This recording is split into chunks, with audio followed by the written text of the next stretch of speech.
try functionally cultivated social hall that's something like that and that was the show with these national to these that's most high look on початки он лучше это я это своего уровня so that любой регион России بس كنت احط اشتكي زي كده بيبقى في تاخد وحاخد и полностью وين центр что вот царь мог создавать еще один вот царь создавать Каждый имеет право на охрану здоровья и медицинскую помощь, сказано в Конституции Российской Федерации.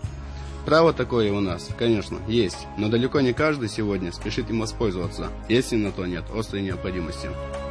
Проблема квалификации кадров, которая так актуальна в нашей республике, заключается не только в отсутствии профессионализма людей в белых халатах, но порой и в халатном отношении к пациентам. Халатность в данном случае не пустой звук, а преступление против государственной власти и интересов государственной службы, предусмотренное статьей 293 Уголовного кодекса Российской Федерации, и заключается оно в неисполнении или в ненадлежащем исполнении должностным лицом своих обязанностей вследствие недобросовестного или небрежного отношения к службе. Не будет преувеличением, если скажем, что хамство, равнодушие и поборы – нередкое явление для наших медицинских учреждений.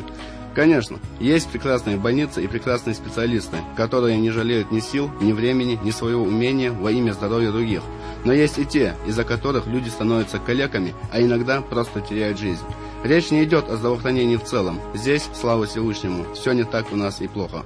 Речь идет о людях в белых халатах на местах, о среднем медицинском персонале лечебных учреждений. А это уже отдельный вопрос, требующий особого и пристального внимания. Все привыкли, что медицина у нас считается бесплатной, по крайней мере, если исходить из призвания национального проекта здоровья. Это означает, что можно зайти в свою районную поликлинику к терапевту, пожаловаться, что простудился, а человек в белом халате обязан проконсультировать больного и выписать необходимые лекарства. Но так только принято считать, потому что во многих случаях приходится платить за всякую медицинскую помощь. Причем оплачиваются услуги как официально, так и неофициально. Здесь не имеется в виду подарок в знак благодарности, скажем, после успешной операции. Это нормальное явление. Платят за другое, за то, чтобы попасть на прием, за диагноз, за то, чтобы лечь в больницу, за хирургическое вмешательство, за уколы, за наркоз, за перевязку, за постельные принадлежности, лекарственные препараты, которых в больнице часто не имеется в наличии. Но и речь идет не об особых бытовых услугах, не об установке, к примеру, в больничной палате персонального телевизора или кондиционера, а о жизненно необходимых вещах, анализах, перевязках, лекарствах, обследованиях, безвозмездность которых, к слову, никто не отменял. Со следующей ситуацией, наверное, в последнее время сталкивалось немало людей из числа тех, кто идет сдавать анализы. А ситуация такая. Вы идете в поликлинику сдавать анализы. Потеряли несколько дней физических и психологических сил, не считая материальных средств. После чего на вопрос, когда прийти за результатами, получаете ответ. Оставьте свой мобильный телефон, и если результат будет отрицательным, мы вам сообщим. А если не свяжемся, значит у вас все нормально.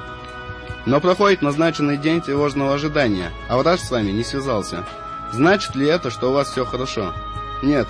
Потому что через некоторое время, когда уже по другому вопросу вы обращаетесь в ту же поликлинику, тот же самый врач, как ни в чем не бывало, доводит до вашего сведения, что анализы, которые вы сдавали накануне, оказались плохими.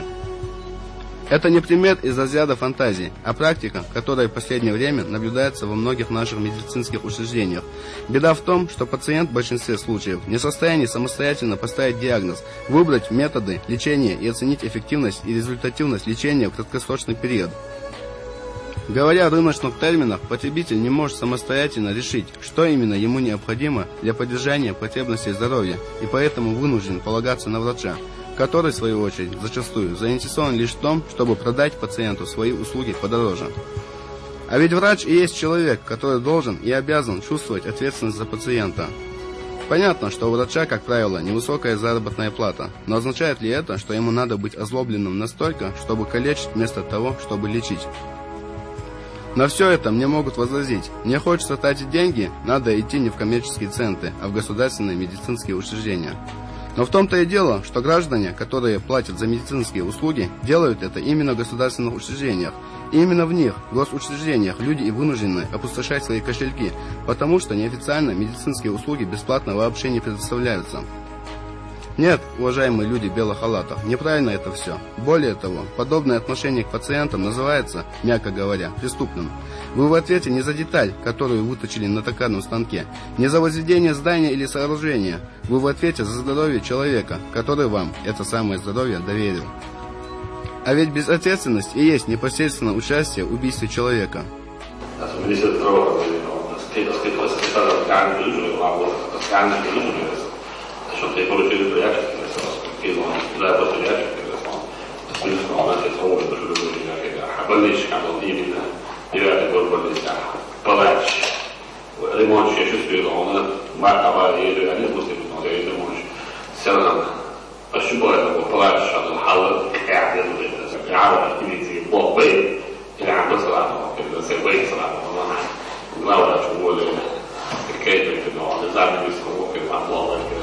Обвинять врачей в недолжном оказании помощи или в халатном отношении, не имея никаких доказательств, дело бесполезное. Да разве думаешь о доказательствах, когда под вопросом жизнь близкого тебе человека? Лишь единицы решаются бороться с нерадивыми медиками и надеются, что их удастся привлечь к ответу. Однако и в этом случае борец за справедливость получает дежурный и уже ставший штампом ответ: обратитесь с официальным заявлением, вот тогда уж мы им и покажем, почем фунт лиха. В то же время и заявитель, и чиновник прекрасно понимают, что исходя из обычаев и традиций народа, заявления не будет и ничего вокруг не изменится. Получается замкнутый круг, и не понимают ни врач, ни чиновник, которые по дежурному отнеслись к проблеме, что завтра с них возьмут такую же взятку в ВУЗе или за какую-то справку, к примеру, ЖКХ, и пойдут его средства по кругу всех этих инстанций, в которых, якобы, уже эти процедуры тоже совершаются абсолютно бесплатно в рамках исполнения прямых служебных обязанностей. И в итоге получается, что все наше общество насквозь пропитано идеей наживы и рыночного отношения, и, находясь в своей служебной кормушке, как пауки в банке, пожирает друг друга. Печально, что все это делается в то время, когда и президент Чеченской Республики, и органы власти в поте лица делают все возможное, чтобы у людей были все условия достойного медицинского обслуживания. Активными темпами возводятся больницы, поликлиники, открываются новые реабилитационные центры, в республику завозится современное медицинское оборудование. Неужели мы, граждане этой республики, люди различных специальностей, не можем добросовестно выполнять свою работу, не злоупотребляя своими служебными обязанностями? Ведь именно по вине каждого из нас, конкретно людей на местах, а не по указу свыше, мы и пожираем друг друга. Неужели ужасы прошедшей войны нас ничему так и не научили, и мы не стали благоразумнее и ближе друг к другу? А ведь тогда, годы лихолетия, казалось и ожидалось совсем иное. Данный сюжет – это вовсе не журналистское расследование и, конечно, не желание просто потрясти воздухом. Просто пришло время решать проблему, которая на первый взгляд может показаться и не такой значительной, но несет угрожающий характер. Объективные причины халатности и стяжательского настроения можно привести в любой сфере и в любой отрасли. Но суть не в этом. Спасение нашего общества возможно только в том случае, если каждый из нас добросовестно будет относиться к своим обязанностям.